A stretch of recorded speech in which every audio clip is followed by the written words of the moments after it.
እሺ ተመልካቾች እንዴት ናችሁ? ዛሬ በብሔራዊ ባንክ ገዢው የሚመራው የገንዘብ ፖሊሲ ኮሚቴ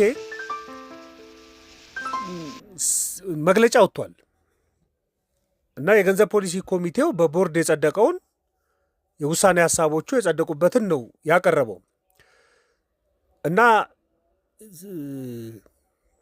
ዛሬ መግለጫዎቹን አወጥቷል። ከዚህ በፊት የነበረው አምስተኛ ዙር ላይ አይ ቲንክ ታህሳስ 13 ላይ ስብሰባ አድርጎ የወሰናቸውን ውሳኔዎች ከዚህ ቀደም አቅርቤላችሁ አውቃለሁ። አሁን ስድስተኛ ዙር ነው መጋቢት ውስጥ ያቀረበ ያለው። ቀጣይ ደግሞ ሚያዝያ መጨረሻ ላይ ሌላ ተጨማሪ ሰባተኛ ዙር ስብሰባ ይኖሯል እና ይሄ የገንዘብ ፖሊሲ ኮሚቴ የሚጠበቅ ነው ስብሰባው፣ ምክንያቱም መሰረታዊ ነጥቦች ስላሉ እና ይሄ ኮሚቴ በብሔራዊ ባንክ ገዢው የሚመራ ቢሆንም 7 አባላቶች አሉት ተብሎ ነው የሚታሰበው። ብሔራዊ ባንክ ገዢውን ጨምሮ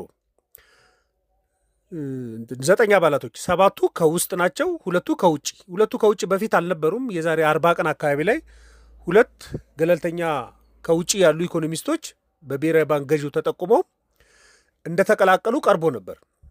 ስለዚህ አሁን 2 ከውጭና 7 ከውስጥ ሆነው ለ9 ሆነው ነው የተሰበሰቡት ማለት ነው እና ይሄ ኮሚቴ ቁጭ ሲል የሚያያቸው መሰረታዊ የሚባሉ ነጥቦች አሉ። የሚወስን አይደለም፣ ምክረ ሀሳብ ለቦርድ ያቀርባል። ቦርዱ በአምባሳደር ግርማ ብሩ የሚመራው ቦርድ ነው የመጨረሻ ያጸድቅና ለፐብሊክ ይወጣል ማለት ነው እና ይሄ ኮሚቴ የሚያየው የኢኮኖሚ እድገት ሁኔታን ያህል፣ ዋጋ ንረትን ያህል፣ የበጀት ጉዳዮችን ይመለከታል፣ የውጭ ኢኮኖሚ፣ የገንዘብ አቅርቦት፣ የፋይናንስ ዘርፍ ያሉ አዝማሚያዎችን እና የሀገር ውስጥ ማክሮ ኢኮኖሚ ጉዳዮችን ይመለከትና የመፍትሄ ሀሳቦችን ያቀርባል እና ከዚህ ቀደም እኔ የዛሬ ወር ምናምን አካባቢ ላይ ቴሌግራም ላይ ለተመልካቾች እስቲ አሁን መጋቢት ወር ውስጥ የገንዘብ ፖሊሲ ኮሚቴው ሲሰበሰብ የብድር ገደቡ ካፖ 24 ከመቶ ነው አሁን ያለው።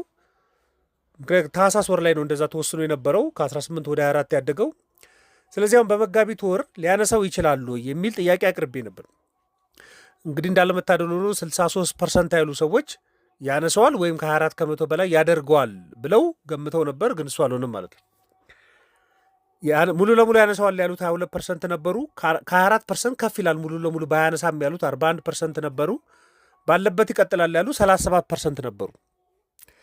ስለዚህ አሁን ባለበት እንዲቀጥል የተወሰነው ግን ዋና ዋና የተመለከታቸውን ነጥቦችን ላቅርብላችሁና ሌሎች የውሳኔ ሀሳቦችም ሰጥቷል። የመጀመሪያው የዋጋ ግሽበት ጉዳይ ኢትዮጵያ ኢኮኖሚ ላይ በጣም ጥሩ እንደሆነና የብሔራዊ ባንክ ግብ እንደተሳካ አቅርቧል። የብሔራዊ ባንክ ግብ ወደ ነጠላ አሃዝ ማምጣት ነው። ስለዚህ 9.7 ከመቶ ወደ ነጠላ አሃዝ አምጥቷል። ስለዚህ ጥሩ መሆኑን ይሄ ኮሚቴ መገምገሙን አቅርቧል።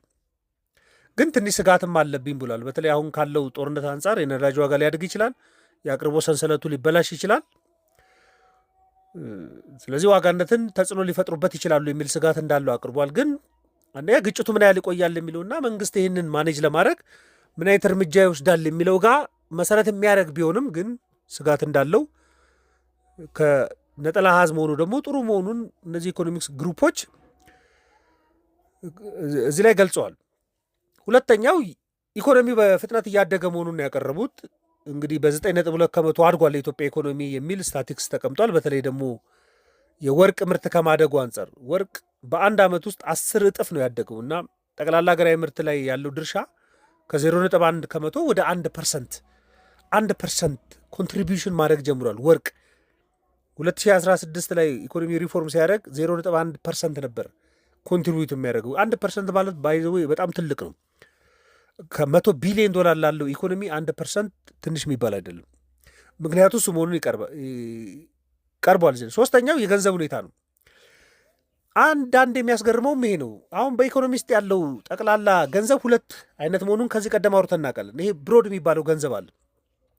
ምን ማለት ነው? እያንዳንዱ ባንኮች የሚያገኟትን ገንዘብ ምን ያህል ያበራክታሉ። ለምሳሌ አንድ ሰው 1 ሚሊዮን ብር ቢያቀርብ ቢቆጥብ እነሱ 1 ሚሊዮን የሚባል ጽሁፍ ለሰውየው ይሰጡታል። ግን ያንን 1 ሚሊዮን ለብዙ ሰዎች ሚሊዮን ሊያበድሩት ይችላሉ። ስለዚህ ያ 1 ሚሊዮን በቁጥር ደረጃ በወረቀት ላይ የተጻፈ 4-5 ሚሊዮን ሊሆን ይችላል። እሱ ነው ብሮድ መኒ የሚባለው ሰፊው ማለት ነው። እሱ ገንዘብ እያደገ መሆኑን አቅርቧል። በ39.3% ያህል እያደገ ነው ይሄ ገንዘብ ማለት ነው። ነገር ግን ናሮ ደግሞ የሚባለው ገንዘብ አለ። ከዚህ ቀደም አቅርቤላችሁ አውቃለሁ። ናሮ የሚባለው ምንድነው? እጃችሁ ላይ ያለው ገንዘብ ይሄ በቼክ ያለው ገንዘብ ይሄ በቃ በካሽ የምትመለከቱት ገንዘብ ማለት ነው። ቦንድ ላይ ያለው እሱ በተወሰነ መልኩ ቅናሽ አሳይቷል። ግን ቅናሽም አሳይቶ ያደገው በ43% ነው። ታዲያ ለምንድን ነው ያደገ ያለው? በተለይ ባንኮች ማበደር ተከልክለው ማለትም ከ24 ከመቶ በላይ እንዳያበድሩ ተከልክለው ለምንድን ነው የሚጨምረው ካላችሁ ባንኮች እርስ በርስ የሚበዳደሩበት መጠን ጨምሯል። አሁን አንዱ ባንክ ገንዘብ የለኝም ብቻ ብሎ ሊቆም አይችልም ከሌላ ባንክ እየተበደረ። ይህም እዚህ መረጃ ውስጥ አለው። በ33.3% ነው ያደገው አንድ ባንክ ከሌላ ባንክ እየተበደረ ለከስተመሮቹ የሚያበድርበት ስርዓት ማለት ነው። ይሄ ብሮድ መኒውን እያሰፋው መጣ። ቁጥር ስለሆነ የሚለዋወጡት ይሄ ናሮ የሚባለው ይሄ ካሽ ምናምን የምትመለከቱ ግን ቀንሷል። ይሄ ደግሞ የቀነሰው በጣም ግልጽ ነው። ብሔራዊ ባንክ የውጭ ምንዛሬ በጣም ሲያገበያይ ነበር። ከ1 ቢሊዮን ዶላር በላይ ነው የሸጠው። ስለዚህ 1 ቢሊዮን ማለት አስቡት፣ በ100 ቢሊዮን ብሮች ከገበያ ሰብስቧል። ይሄ አስተዋጽኦ እንዳደረገ እዚህ ቀርቧል። ይህንን ኮሚቴው እንደ ፖዘቲቭ ነው የሚመለከተው። አራተኛው የወለድ ጉዳይ ነው። ወለድ ሁለት ወለድ ታስቡ። ወለድ ብዙ ጊዜ ብዙ ሰዎች የሚያውቁት ባንክ ቤት የሚያስቀምጡበትና ባንክ ቤት የሚበደሩበትን ወለድ ነው። ግን በጣም ብዙ የወለድ አይነቶች ነው ያሉት። ባንክ ከባንክ የሚበዳደሩበት ወለድ አለ። ባንኮች ከብሔራዊ ባንክ የሚበደሩበት ወለድ አለ። ባንኮች ለመንግስት የግምጃ ቤት ሰነድ የሚከፈል ወለድ አለ። በጣም ብዙ ወለዶች ነው ያሉት። ግን እኔ የገረመኝ የመንግስት የግምጃ ቤት ሰነድ አሁንም ለሽያጭ ወደ 269 ቢሊዮን ብር መቅረቡን ከዚህ ቀደም አውርተን እናውቃለን። እና የ28 ቀን የ91 ቀን የ182 ቀንና የ364 ቀናቶች ናቸው። እና አጫጭሮቹ በጣም የሚፈለጉ ናቸው። ለምሳሌ 91 ቀን አንድ ሰው ዛሬ የግምጃ ቤት ሰነድ ገዝቶ ከ91 ቀን በኋላ ወለድ ታስቦለት ሲቀበል በጣም እና 28 ቀን ሲሆን ጥሩ ሰዎች ይሳተፋሉ ተብሎ ይታሰባል። እና አሁን ኢንተረስት ሬቱ እየቀነሰ ነው። ለምንድን ነው የሚለው መልስ እዚህ ውስጥ አለ። አሁን የ91 ቀን የግምጃ ቤት ሰነድ ወለዱ በፊት ከ15 ከመቶ በላይ ነበር የሚከፈልበት። አሁን ወደ 12.4 ከመቶ ዝቅ ብሏል። ለዚህ ምክንያት የሚነሳው ምንድን ነው? አሁን ኢንቨስትመንት ባንኮች ስለተከፈቱ ሰዎች በኢንቨስትመንት ባንኮቹ በኩል የመንግስት የግምጃ ቤት ሰነድ መግዛት ይችላሉ።